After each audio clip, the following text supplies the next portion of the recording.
حضور اکرم صلی اللہ علیہ وآلہ وسلم شب معراج میں بیت المقدس کی طرف جاتے ہوئے مصر کے قریب ایک مقام سے گزرے تو انہیں نہایت ہی اعلیٰ اور زبردست خوشبو آنے لگی۔ آپ صلی اللہ علیہ وآلہ وسلم نے حضرت جبرائیل علیہ السلام سے پوچھا کہ یہ خوشبو کیسی ہے؟ جواب ملا کہ فرعون کی بیٹی کی باندی بشاطہ اور اس کی اولاد کی قبر سے آ رہی ہے۔ پھر حضرت جبرائیل علیہ السلام نے اس کا قصہ بیان کیا کہ بشاطہ فرعون کی بیٹی کی خادمہ تھی اور وہ خفیہ طور پر اسلام لا چکی تھی۔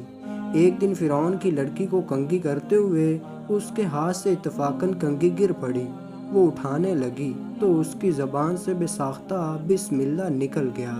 اس پر شہزادی نے کہا کہ تو نے آج عجیب کلمہ بولا، رب تو میرے باپ فرعون ہی ہیں، تو پھر تم نے یہ کس کا نام لیا ہے؟ اس نے جواب دیا، فرعون رب نہیں بلکہ رب وہ اللہ ہے جو مجھے اور تجھے اور خود فرعون کو روزی دیتا ہے۔ شہزادی نے کہا، اچھا تو میرے باپ کے سوا کسی اور کو اپنا رب مانتی ہیں؟ اس نے جواب دیا، ہاں ہاں، میرا، تیرا اور تیرے باپ سب کا رب اللہ تعالیٰ ہی ہے۔ شہزادی نے اپنے باپ سے کہلوایا۔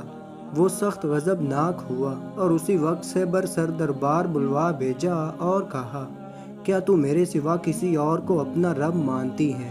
اس نے کہا کہ میرا اور تیرا رب اللہ تعالیٰ ہی ہے جو بلندیوں اور بزرگی والا ہے۔ فرعون نے اسی وقت حکم دیا کہ تانبے کی جو گائے بنی ہوئی ہے اس کو خوب تپایا جائے اور جب بالکل آگ جیسی ہو جائے تو اس کے بچوں کو ایک ایک کر کے اس میں ڈال دیا جائے، آخر میں خود اسے بھی اسی میں ڈال دیا جائے۔ چنانچہ وہ گرم کی گئی۔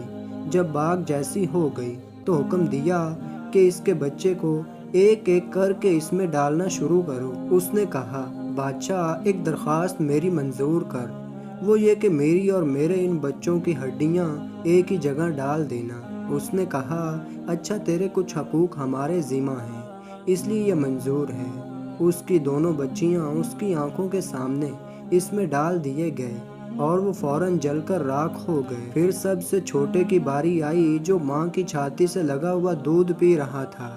فرعون کے سپاہیوں نے اسے گھسیٹا تو اس نیک بندی کی آنکھوں تلے اندھیرا چھا گیا۔ اللہ تعالیٰ نے اس بچے کو اسی وقت زبان دے دی اور اس نے بآواز بلند کہا، اماں جان افسوس نہ کر، اماں جان ذرا بھی پس سے پیش نہ کرو، حق پر جان دینا ہی سب سے بڑی نیکی ہے۔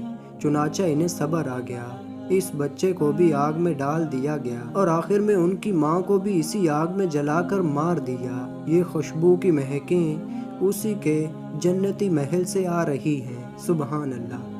تو دوستو، اللہ تعالیٰ مجھے اور آپ کو نیک عمل کرنے کی توفیق عطا فرمائے۔